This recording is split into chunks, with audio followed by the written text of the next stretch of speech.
What's up, everybody? Welcome back. Today, at another edition of Metal on Metal. Soldiers of Shred, lining up to shred. That's what I'm here to help you do, make it easy for you. And today, I'm going to show you a simple way to begin using major and minor chords in your metal. That's right, not power chords. You heard me right. Major and minor chords in your metal. Other bands are doing it. Why can't you do it? I'm going to show you what they're doing and break down the myth of how the sounds they get are created, because so many times we hear things we just can't find what's going on. How many times have you tried to learn a song and you go, I just can't find that chord? Probably because it's a chord you're not familiar with, so you're not thinking of that shape. So I'm going to show you a couple of common shapes that are used in major chords and minor chords that we use to write metal. And you hear it, you just, I don't know, maybe you don't know what it is. Maybe you do. If you do know what it is, then your ear is ahead of you're ahead of everybody with the ear training. But this is designed to show you how to use major and minor chords in metal the way other bands are using them. Just the way I did in this intro.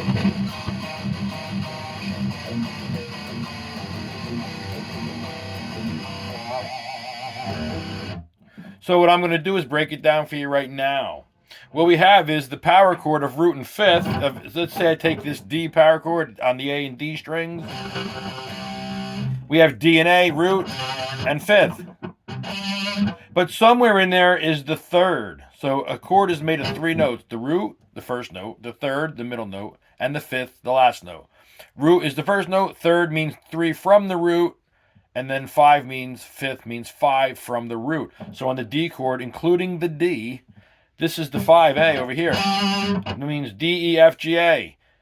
D, E, F, G, A. 1, 2, 3, 4, 5. You get that? Now there's a 3 in there. 1, 2, 3.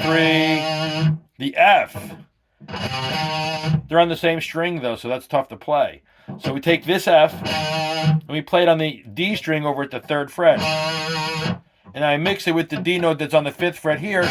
So I take this D and A and I convert it to D and F. Now D and A is the R5. That is your power chord. This is what we call an R3 power chord because it's root and third. But root and third technically is a major or minor chord. So this is really, if you see it in a book or a song, it's going to show it as D minor, DF. Because when you have the root and the third, that constitutes as a complete chord in theory land. So you'll see this as D minor, root, and third. Now you can mix the root and the third. It'll sound like a regular D minor. It retains the melody because it has the third. When you play root and fifth, there's no melody because their third has been removed, and that's the note that makes the melody. So all you have now is the root and fifth, which is the tough part of the chord, the outside edges. Just think of the F as the soft center inside. The soft center inside is so soft.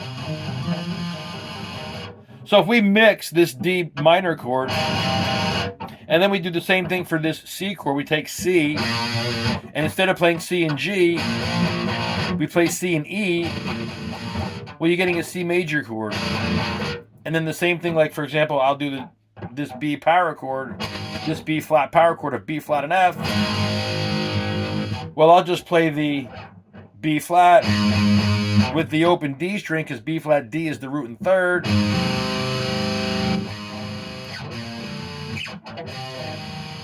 And then I'll mix it just like other bands do.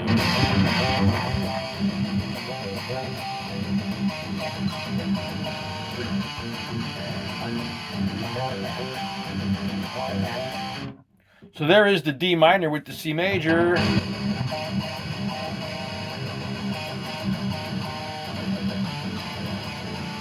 This is my C major, C and E with my D minor DF. Then I flip to the C5 and the D5.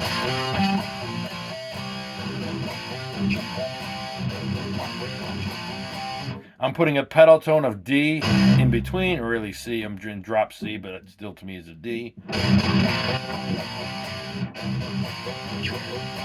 So it's 2 pumps, then 1 pump.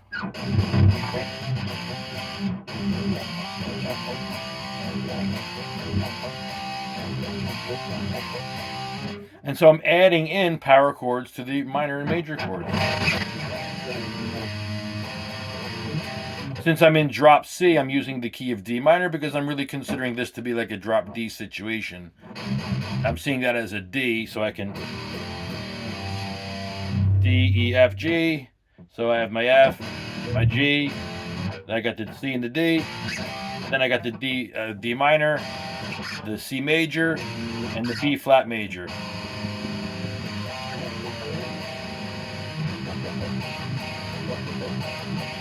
This is like what we call a 6-5-4 progression.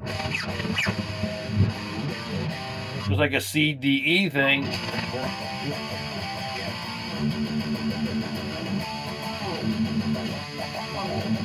So if I did the same thing in the E minor chord, then it'd be like this. Then a D major, then a C major. If you were in the key of E minor, that's what you'd be doing there, going. So if I puddle off the E for you.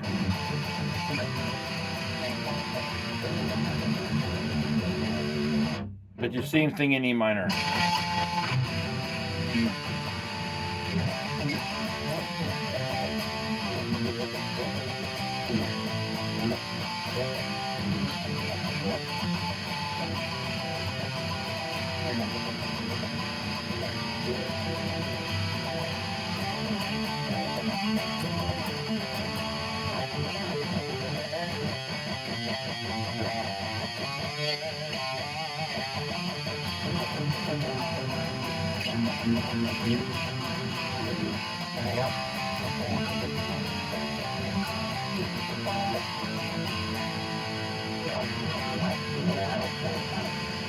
So the major and the minor chords fit well in metal. I hope that shows you guys how to use major and minor in your hard rock metal tunes with your power chords. Hey guys, if this helps you expand on your playing, that's what I'm here to help you do. Just become a better player with all these little things. I try to make it as easy as I can to explain it. If I am helping you, please let me know. And if there's something else you want to see, let me know. I'm curious. I want to know what you guys want to know. See you in the next video. Thanks for watching.